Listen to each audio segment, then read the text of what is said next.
Hai teman-teman, ketemu lagi bersama Sugi Tutorial.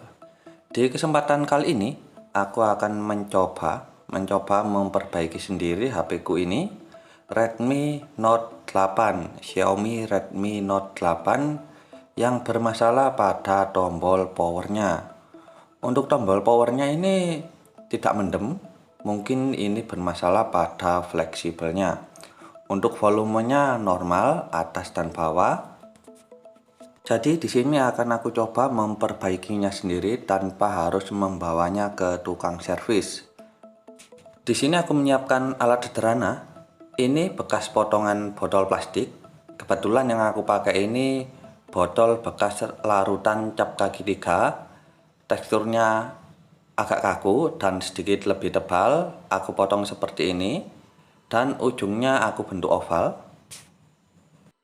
Jadi lembaran plastik ini akan aku manfaatkan untuk mencongkel bagian tutup belakang. Jadi akan aku coba memasukkan sedikit demi sedikit pada sela-sela tutup belakang ini. Jadi di sini akan aku buka tanpa alat pemanas apapun. Aku hanya memanfaatkan lembaran plastik kaku ini. Mungkin untuk orang awam seperti aku ini sedikit susah. Jadi untuk videonya ini aku percepat agar tidak lama-lama. Kalau sudah masuk kalian putar, tapi jangan terlalu masuk, cukup kira-kira 5 mili saja dan ini sudah bisa kebuka. Ingat hati-hati karena ini bahan dari kaca dan di sini ada fleksibel untuk fingerprint. Jadi jangan langsung ditarik. Bisa kalian congkel menggunakan kuku atau pinset plastik. Ini HP kondisinya sudah aku matikan. Aku keluarkan dulu untuk SIM injektornya.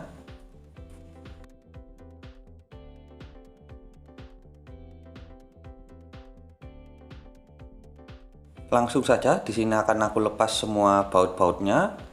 Kalian gunakan obeng plus kecil. Bisa kalian taruh magnet agar tidak kececeran. Dan untuk bagian atas ini ada tutup mesin, bisa kalian congkel, hati-hati jangan terlalu masuk. Setelah aku perhatikan ternyata untuk melepas fleksibel tombol power harus melepas bagian mesin. Di sini akan aku lepas dulu untuk soket dari baterai dan 2 fleksibel ini. Lalu 3 fleksibel untuk kamera. Ini untuk kamera sudah terlepas. Dan di bawah kamera ada 1 baut dan 1 baut lagi di sebelah kiri. Untuk melepas mesin jangan asal tarik karena di sini masih ada 1 kabel antena kalau nggak salah, dan ada kamera. Lalu di sini ada penjepit untuk tombol luar. Hati-hati untuk melepaskannya karena ini sangat kecil, tipis.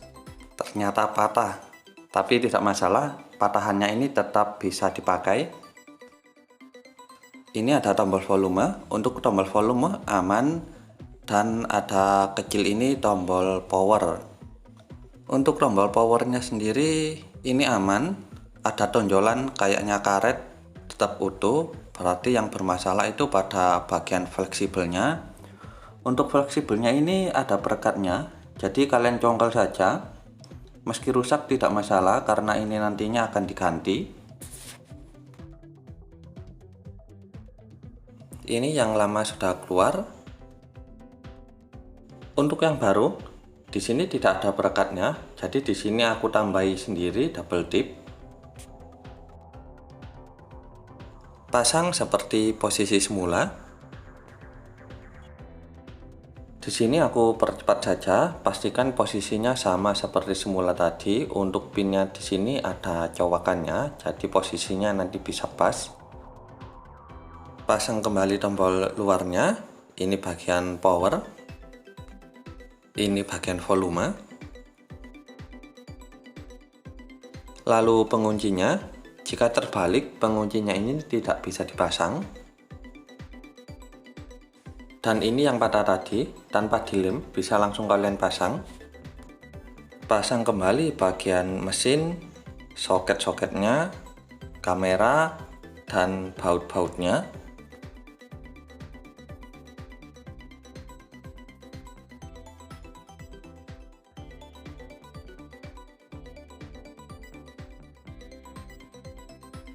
Sudah beres. Sebelum aku lem untuk tutup belakangnya, akan aku coba nyalakan. Dan di sini sudah menyala, masuk ke logo Redmi. Langsung saja untuk bagian tepi aku lem. Di sini kalian bisa menggunakan lem yang warna putih bening ataupun hitam. Kebetulan di sini yang aku beli datangnya warna hitam, jadi tidak masalah. Ingat ya, di sini ada songket fingerprint, jangan lupa dipasang. Tekan-tekan sedikit. Kalian bisa menggunakan karet gelang ataupun penjepit jemuran untuk memastikan agar posisinya terpasang dengan rapat.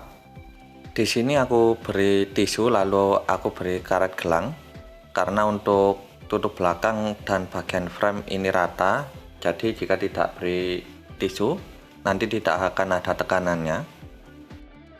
Dan ini hasil yang sudah kering, sudah rapat kembali dan tetap rapi. Cara mengganti fleksibel Redmi Note 8 yang rusak tanpa harus ke tukang servis, bisa kalian ganti sendiri dengan alat-alat sederhana. Untuk tombol power sudah normal dan untuk tombol volume juga tetap aman. Sekian dari Sugi Tutorial, semoga bermanfaat dan nantikan video-video selanjutnya hanya di Sugi Tutorial. Terima kasih.